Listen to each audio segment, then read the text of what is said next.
is for all those forgotten children who want education. It is for all those frightened children who want peace. And it is for all those voiceless children who want a change. I am here to stand up for their rights, to raise their voice. This is not the time to pity them. It's the time to take action. I am just a committed and stubborn person who wants to see every child getting quality education, who wants to see women having equal rights, who wants to see peace in every corner of the world. I was just 10 when education went from being a right to being a crime. So me and my friend decided to raise about darkness. Only light can do that. A very good morning to one and all gathered here. Today I am going to speak a speech on a great personality, Satyarthi. He has spoken a speech, Set Our Children Free. This speech has a powerful argument made by a Nobel Peace Prize winner, Satyarthi. He was a man who has written a novels and a novelist. This touches our heart and makes us attentive towards the pitiful conditions of human beings, such as children. Your Majesty, Your Powerful Majesty, Royal Highness, my daughter Malala Yousafzai, my brother Tom Harkins, sisters and brothers, friends, Nobel Committee has invited me to give a speech or a lecture. Respectfully, I am unable to do that because today I am going to represent a speech on the sound of silence, the face of invisibility, and the cry of innocence.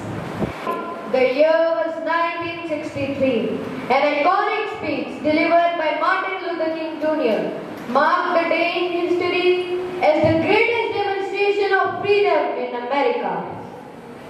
The Emancipation Proclamation came to end the long night of the Negroes' captivity. But 100 years later, their life is still sadly crippled by the manacles of segregation and the chains of discrimination. We have come to our nation's capital to cash a check. When the architects of a republic wrote the magnificent words of the Constitution and the Declaration of Independence, they were guaranteeing to every American the unalienable rights of life and liberty. Though the country has failed its people of color, we refuse to believe that the Bank of Justice is bankrupt. So we have come to cash this check that will give us upon demand the riches of freedom and the security of justice. Okay, ma'am, you have to start it again, okay? We will set the timer again. Good morning, everyone. I am Harsimran Kaur, going to deliver the speech given by Ratan Tata, the chairman of Tata Group. In this speech, he reveals the problems that he faced during his lifetime and what lessons we should learn from those problems. So, here I start. How many times have you heard people say, this can't be done, it's your job to remove those myths and get the things done. Learn and listen, because your whole world is going to be learning and listening. Your success is going to be your humility. In many ways, we have been critical of and saddened by what has or has not happened in our country. Ethical practices being thrown to the wind and subjective issues being brought to the table. Teachers and students, a warm good morning to all of you. I am just number 5, standing over here to declamate the speech by J. Shetty. Think like a monk. Hi, I am J. Shetty, a former monk founder of the world's #1 health podcast on purpose and the author of the new best-selling book, Think Like a Monk. I am from a middle-class Indian family and grew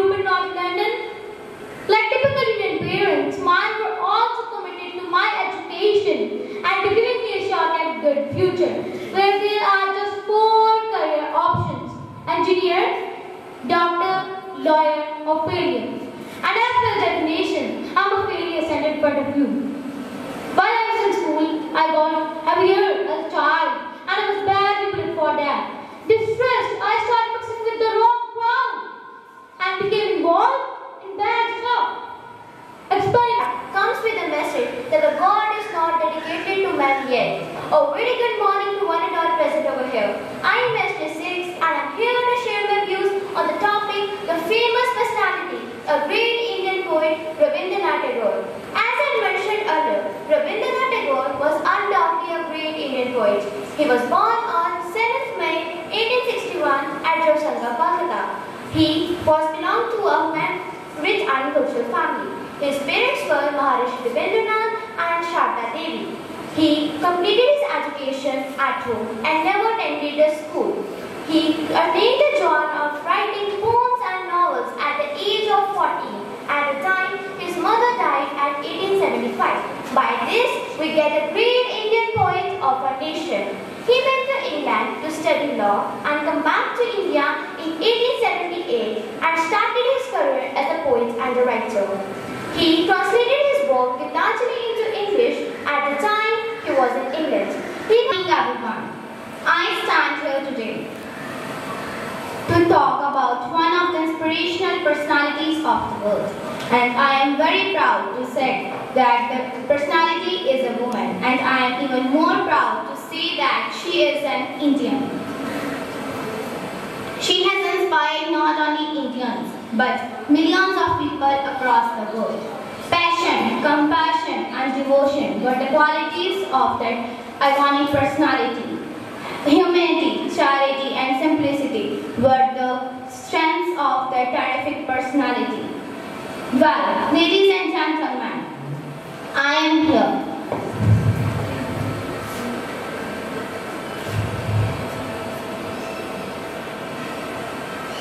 It is no surprise that mothers care their children, mothers love their children, mothers sacrifice their life for children. But I am talking about a special woman, a woman who had no children, who was not married. To be on a wheelchair and I had no idea about it.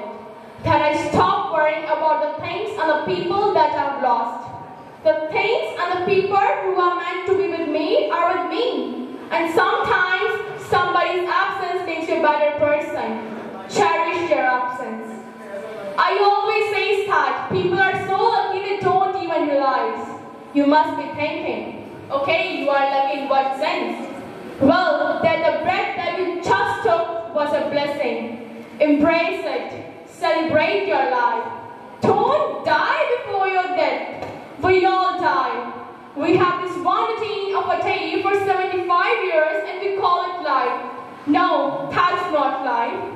If you're still thinking why you have been here, if you're still juggling with the concept, then why you have been here? Today, I feel privileged to be here in front of you to tell you what Steve Jobs said in Stanford University in the year 2005. My story is about death.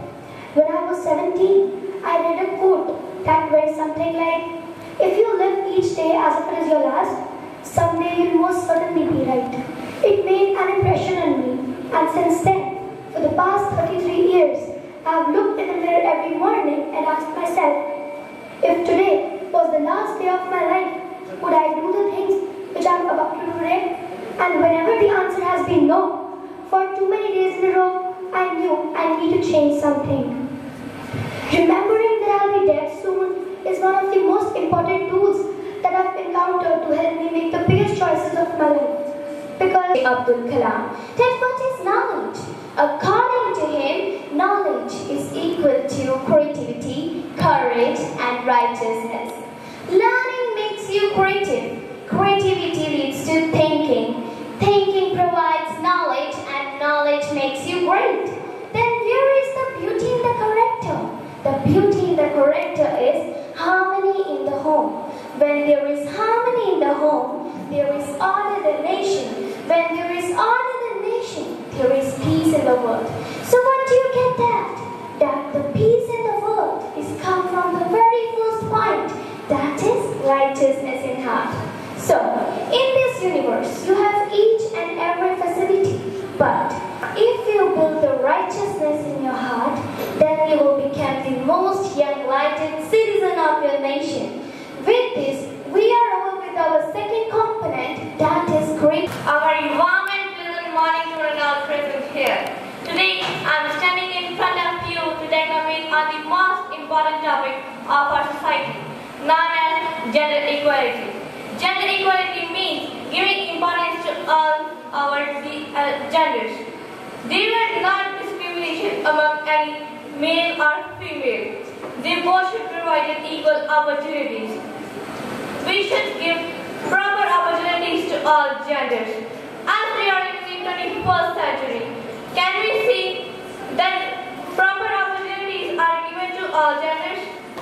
The answer is no. Today, we listen this no word by whom fault? Today, we listen this no word by our fault, human's fault. Because humans are not getting their step towards gender equality.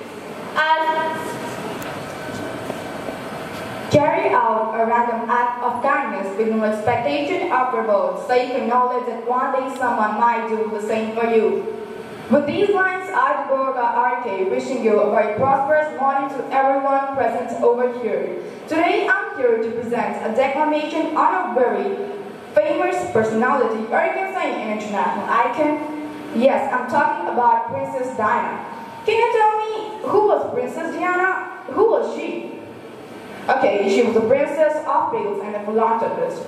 She was a member of British royal family. She was born on 1 July 1961. Her real name was Diana Frances Spencer. Nothing gives her more happiness than helping to the most vulnerable people. It was like her role, like destiny. Convocation address of Nani Palkiwala, a very famous jurist of India. This address brings out his exceptional wisdom about education and its real meaning. I begin his speech. What exactly is education? What we are gaining through the process of education as devised today. What is the aim which educators must have in their views? Students must pay attention to these four aspects first. 1. The standard of living depends upon the way of mind culture. Culture does not imply any special transformation. It involves only sublimation. Respectful judges, honorable dignitaries, fellow speakers, and all who are present here. Today I am here to discuss about this powerful topic, women empowerment. It is a famous saying that behind every successful man there is a powerful woman. But are we respecting women? Are we treating them equally? No. Women empowerment itself implies that women need to be empowered. They are not powerful enough. This painful truth has been in existence for a long time. In the ancient years, in the recent past, girls were not allowed to vote. She was just confined to the four walls of the room. She could not go anywhere. She was just like a caged bird. Moreover, the educational scenario is changing, but still, some women are locked inside their houses because they are getting married at early ages, just because they have to obey to their parents, just because... Tata, born on 28 December 1937. He is an Indian industrialist and has been a chairman of Tata Industry. Good morning, everyone. Today I am here to recall the speech given by Ratan Tata, how it's done. Heard people say, this can't be done. It's your job to remove those myths and get things done. In many ways, we have been critical of and saddened by what has or what hasn't happened in our country. To great extent, this has been a function that we can't do it or it can't be done. Do not go with the view that something can be done or it should not be done. The greatest pleasure I have ever tried is to do something that people say could not be done. I'll just share, perhaps... Dream does not become reality through magic. It needs hard work, determination, and sweat. A very pleasant morning to my dear friends and dignitaries. I want to have a look of an inspiring speech delivered by a very famous personality, which is further translated into different languages. Being the president but of every poor. If I, Draupadi Murmu, stands before you, it's because of my faith. And if you think it's easy to have faith, then you are truly wrong. There will be many situations in your life which will be unforgettable or even uncontrollable. But you have to try your best.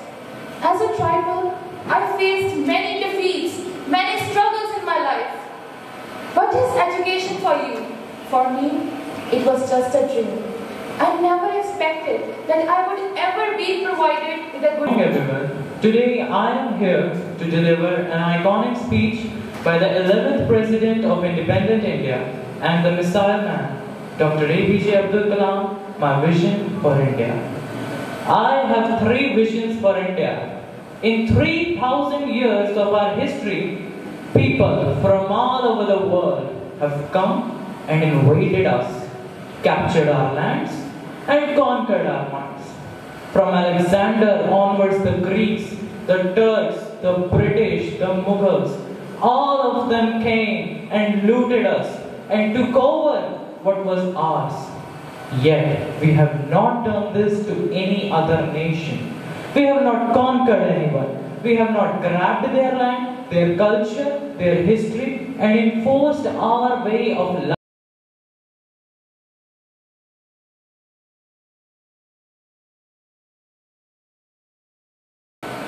Good morning, everyone. I'm Mithavi. I'm going to echo the speech of world's famous personality, Martin Luther King. He delivered this speech in 1963 at the Lincoln Memorial in Washington, D.C. His speech is about the racial discrimination prevailing in those days. This speech caused the federal government to take more actions to eradicate racial injustice. So here I start. I'm happy to join with you today in what will go down in the history of our nation as the greatest demonstration of freedom. We have come to this hallowed spot to remind ourselves of the fierce urgency of now. This is no time to engage in the luxury of cooling off or to take the tranquilizing drug of... Honorable Chairperson, Honorable Jury, teachers and students, a warm and auspicious morning to everyone present here. On this brilliant day, I, chess number 5, is standing here before you to declaim a speech which was actually delivered by Amanda Gurman at the inauguration of Joe Biden as US President. The point, hill we climb.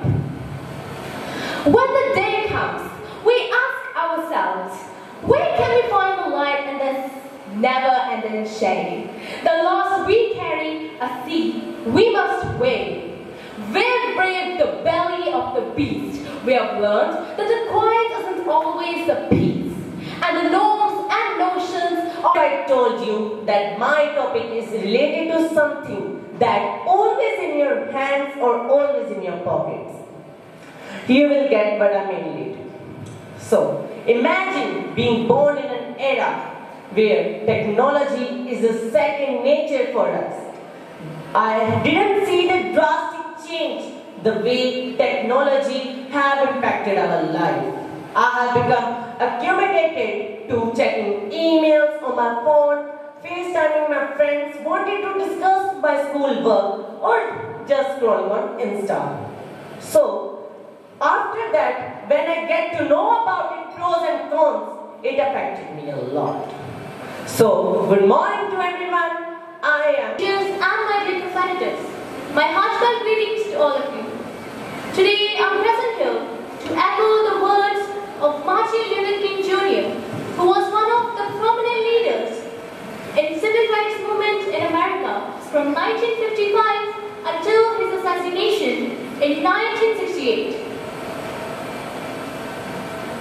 Even though we face the difficulties of today and tomorrow, I still have a dream. It is a dream deeply rooted in the American dream. I have a dream that one day this nation will rise up. Present here. I hope you all are familiar to the name Malala Yousafzai, who has been an international symbol for girls' right to education. She was in 2012 at the age of 15 after opposing Taliban restrictions on females' education in the home country of her, Pakistan. So today I am here to declare a small portion of speech on Lalas. Today I am here to declare a small portion of speech on Malala. Dear sisters and brothers, today I am present here. Today I am going to declaim the speech of Dr. Martin Luther King Jr. So here I start. 50 years ago, a great American in whose symbolic shadow we stand today signed the Emancipation Proclamation, and it came as a joyous daybreak to end the long night of their captivity. But 100 years later, Coming to one and all present here. The person I've chosen for my declamation speech is Sir Martin Luther King, who delivered the speech I Have a Dream on 28th of August 1963, making an appeal to end the economic and employment inequalities. The reason behind me choosing this speech is that I believe that Sir Martin Luther King has had a great impact on the American history. To the misfortune of mankind, racism is always there. But Sir Martin Luther has inspired many people to stand against the discrimination and fight for their freedom. Sir Martin Luther King said, I am happy to join with you today in what will go down. Good morning to one and all present here. Today, I am going to represent the dream of one of our very famous personalities, Martin Luther King Jr. in front of you all. The speech was delivered by Martin Luther King Jr. on August 28, 1963 on the steps of Lincoln Memorial. So, dreams of the legend, thoughts of the legend, words of the legend, but in my voice and into your heart. The legend says, I still have a dream deeply rooted in the American dream, that one day this nation will rise up. There is a garden in every childhood, an enchanted place where colors are brighter, air is softer, and the morning more fragrant than ever again. A fabulous morning to all of you. Today, I am standing before you to declamate on the biggest problem faced by most of the developing countries, and that is child labor. Child labor. What is child labor? Child labor refers to the employment of children in any kind of work that despises them from. My fellow candidates, I stand here to speak on the topic, Give me blood and I promise you freedom. Concerning about freedom, we have many likable and great personalities, and one of whom was Subhash Chandra Bose. He delivered this speech in 1944 to the members of Indian National Army. He had been delivering this speech after a year when he had proposed the total mobilization program. The Britishers were then engaged in worldwide struggle, and God has given the Indians such a rare and golden opportunity that would ever come once in a century. Here to give his great speech of Dr. Sarvepalli Radhakrishnan, former President of India. He was a good thinker and a scholar. He has spoken his speech on the occasion of Silver Jubilee function at the Kerala University through Trivandrum on 30th September. So let's start. Universities are the means by which the tradition of a country, the technical skills, these things are transmitted from one generation to another. These are the institutions made for the progress of a community. Today I am here to declaim on the topic, Nothing to lose but chains. Success without chains is just a dream. Honorable Chief Guest, respected judges and my fellow speakers, greetings. May our chains break. The stand on which I would share my stance is based on a famous slogan, nothing to lose but chains. The chronicles of world history give millions of solid and sordid evidence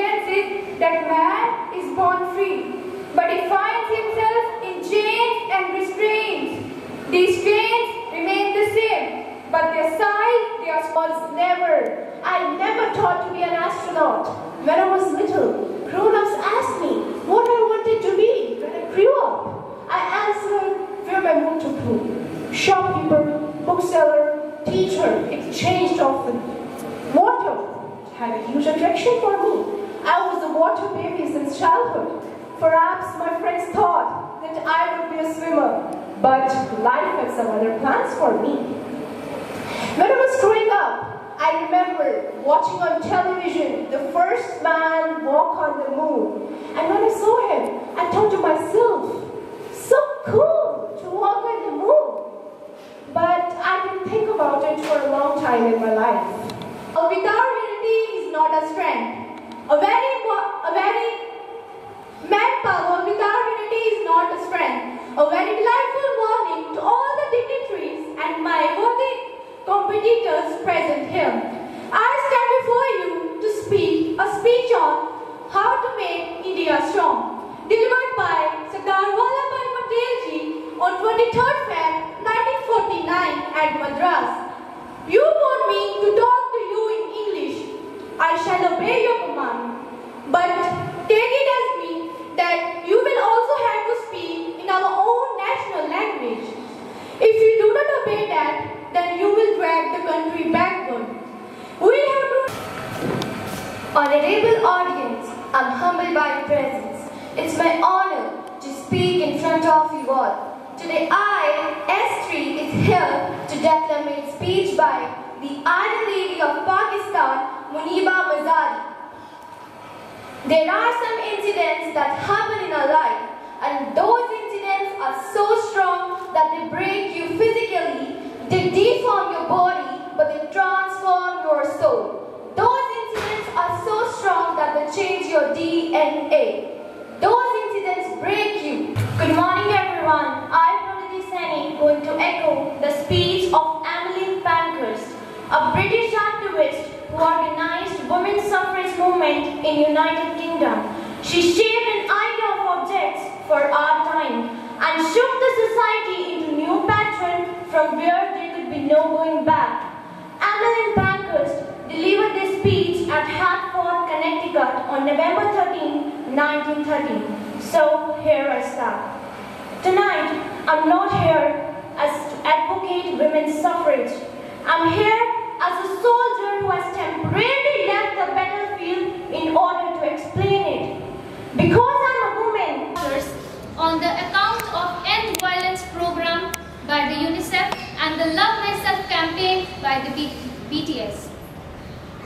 Thank you, Mr. Secretary General, UNICEF Executive Director, and all the excellencies and distinguished guests present from all across the world. My name is Kim Nanjung, also known as RM, the leader of the group BDS. It is an incredible honor to be invited here on such an occasion with great significance for today's young generation.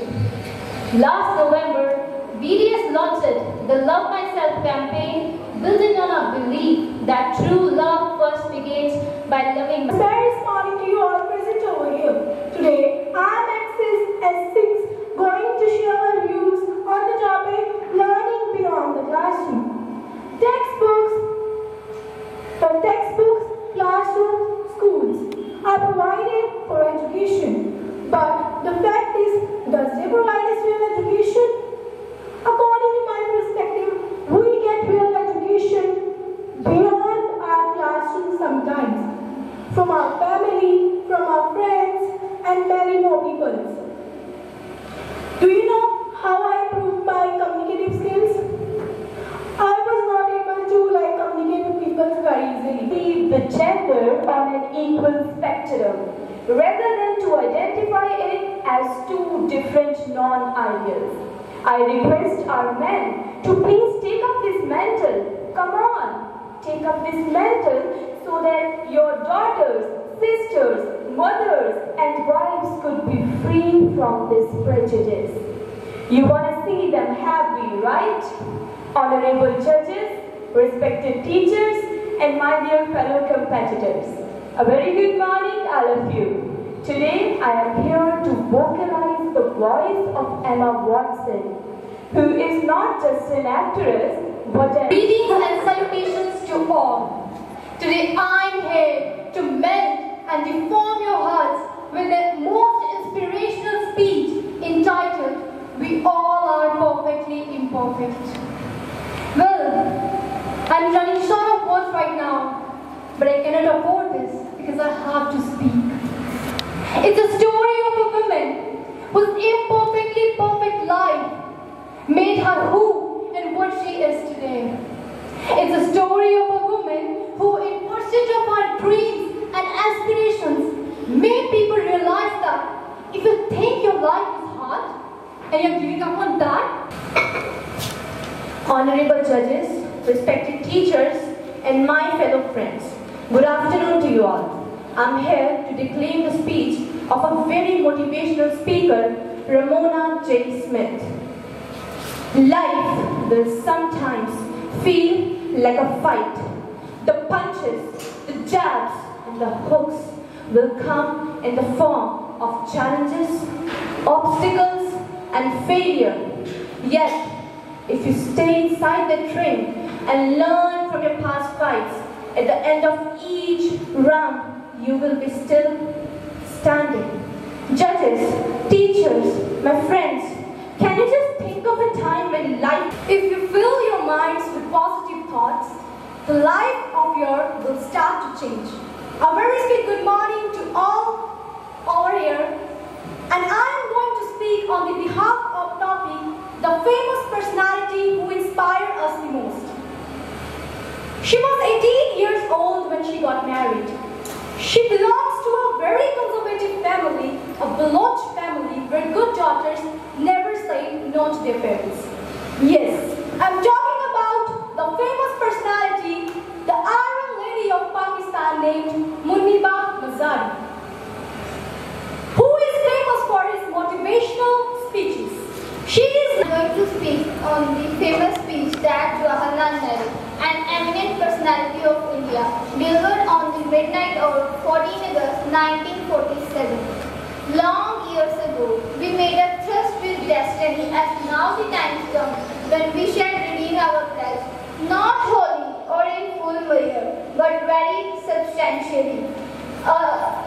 Not wholly or in full measure, but very substantially. A shock of midnight hour, when the whole world sleeps, the India will awake to life and freedom. A moment